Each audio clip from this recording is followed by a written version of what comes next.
I'm Matt Bouchard with NAREIT here at the New York Hilton for REIT Week 2017, NAREIT's Investor Forum.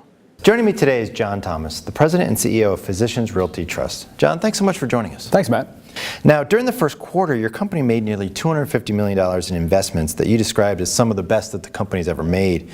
How would you describe the acquisition landscape now moving forward? The market for medical office buildings, which we're a pure play medical office building REIT, is very robust right now. We just saw the largest, highest quality portfolio of medical office buildings trade recently. It attracted a lot of potential buyers, attracted a lot of foreign capital, a lot of institutional capital, all the REITs that are interested in medical office buildings. So really showed the resilience and the strength of real estate in medical office buildings. And I think both the world and certainly the U.S. investors recognize how high quality medical office buildings can be and should be, if operated and managed well like we do. Great. And obviously when there's all these great buying opportunities, it's important to be able to raise capital. Right. Can you talk about how you've found the ability to raise capital since the IPO? Yeah, so we IPO'd it's almost 4 years ago in July. And our cost of capital has improved every quarter. We've had 8 follow-on offerings. So we started as a very small little baby REIT, about $125 million in assets, raised about $135 million in the IPO.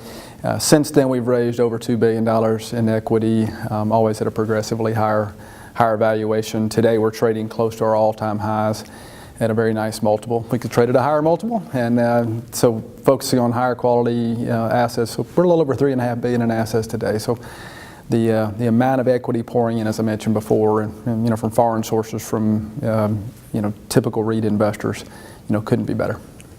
Now, obviously, healthcare legislation has been a topic seeming for a while now, and with uncertainty surrounding that, how do you manage for that? How does that impact your strategy? Yeah, so we focus on outpatient care, and so government policy obviously has a big impact. Government is about half the payment for healthcare in the United States. But it's still a $3 trillion part of our economy. So commercial insurance and employer-based insurance is still the primary driver of the income to our physicians and hospitals that lease space from us. Again, in the outpatient care setting, we've got to continue to lower the cost of healthcare as a society. We still have the highest quality healthcare in the world. So all of that care is being forced by payers, employers, large employers, and government policy to move into the outpatient setting. So really.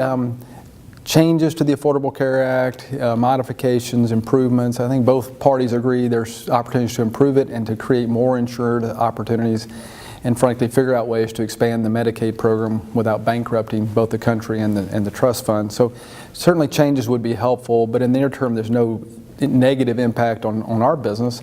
And again, as we see more people insured, that really drives the revenue to our customers, our tenants. One of the things about medical office buildings, we have very high coverage levels. So our rent, typically a physician office would be 5 to 10 times, kind of revenue to pay our rent. So that's, very strong coverage. Again, just attracting those high cap rates. Great. John, thank you so much for joining us. Thank you, Matt. Appreciate it. For more from REIT Week 2017 and other REIT news and analysis, be sure to visit REIT.com.